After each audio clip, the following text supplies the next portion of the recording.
شروع کے جو 90s کی دہائی تھی اس میں یہ مغربی ممالک اور امریکہ دندناتے پھرتے رہے کہ اب بس ہم ہی ہمیں دنیا میں.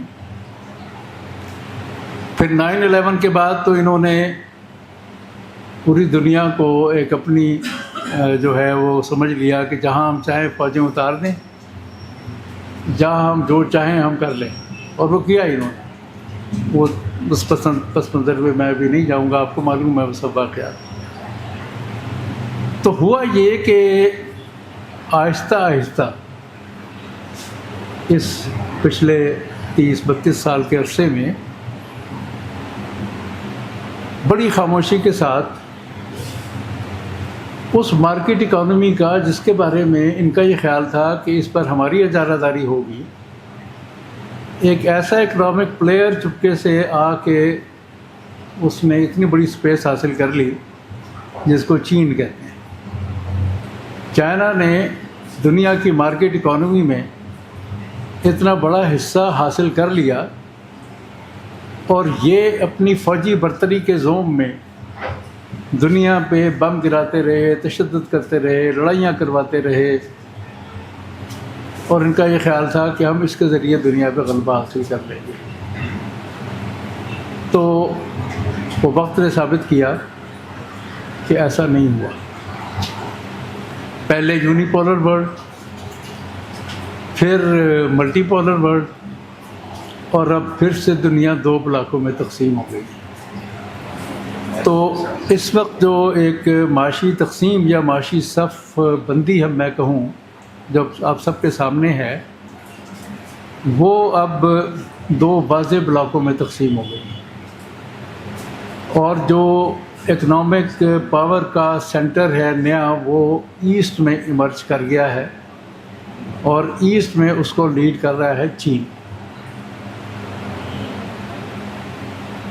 جن ممالک نے اس پر پابندیاں لگانے کی کوشش کی ان کو پیچھے ہٹنا پڑا.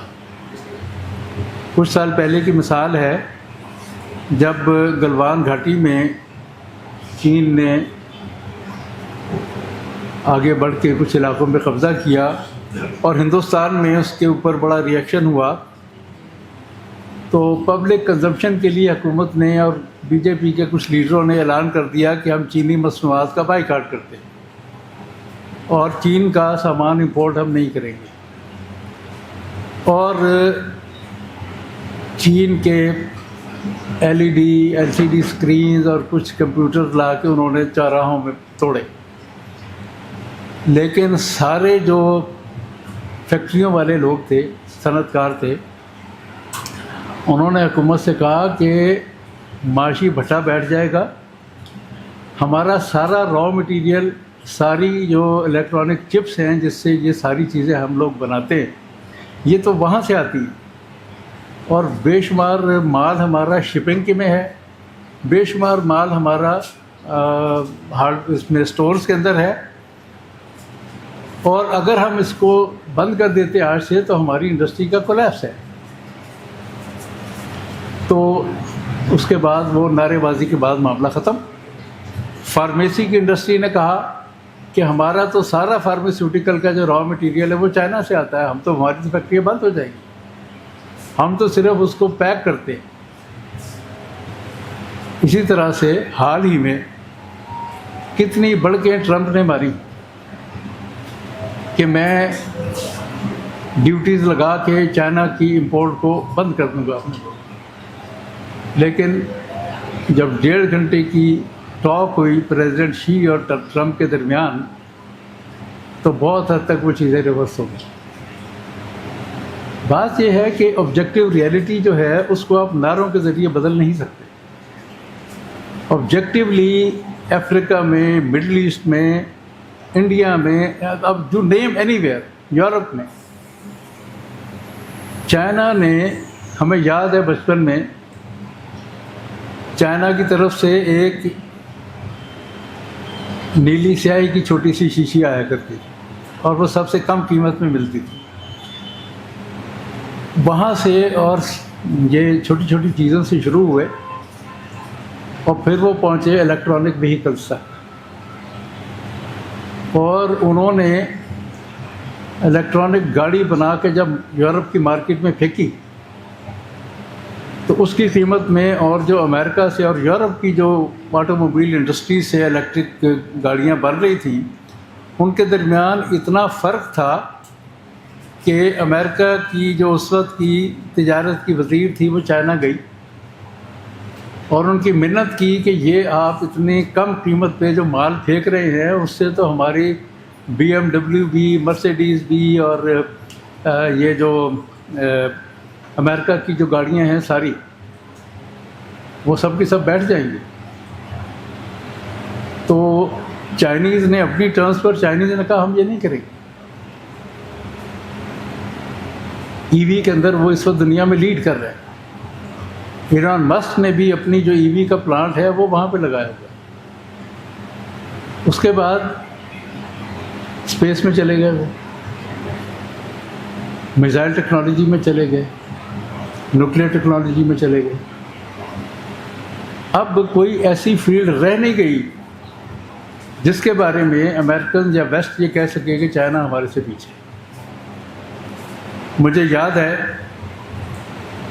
کہ آج سے 10-15 سال پہلے میرا چائنیز کے ساتھ اپنے الیکٹریکل پاور سیکٹر کے میں بہت انٹریکشن رہتا ہے۔ آج سے 10-15 سال پہلے جہاں وہ تھے ایک پروجیکٹ تھا یہاں لاہور میں، ایک ماڈرن ڈیوائس جو ہے وہ اس کی انسٹالیشن ہونی تھی، تو ABB نے کیا ٹینڈر، سیمنز نے کیا اور چائنیز نے بھی کیا۔ ایشین ڈیولپمنٹ بینک کا فنڈنگ تھی اور ABB نے $22 ملین کوٹ کیے، سیمنز نے 23-24 ملین کوٹ کیے اور جو چائنا کی کمپنی تھی اس نے $12 ملین کوٹ کی۔ تو یہاں وابڈا والے پریشان ہو گئے کہ اب ہم یہ 12 ملین والے کو چھوڑ کے 22-24 ملین والے کو کیسے دیں گے۔ لیکن پھر جب ٹیکنیکل اسیسمنٹ کی گئی تو پتہ یہ چلا کہ اس ٹیکنالوجی میں ابھی چائنیز بہت پیچھے ہے اور وہ جو اکوپمنٹ یہاں لگنا تھا اس پہ جو ٹیکنیکل ریکوائرمنٹس ABB اور سیمنز میٹ وتھ کر رہے تھے وہ بھی چائنیز میٹ کرنے میں وہاں تک نہیں پہنچے، وہ ان کو نہیں ملا۔ پھر وہ اگلے روز میرے آفس آ گئے اور اس دن سے انہوں نے میرا نام پروفیسر رکھ دیا۔ تو میں نے ان کو بتایا کہ یہ آپ لوگوں نے کرنا ہے، NR اس کمپنی کا نام ہے۔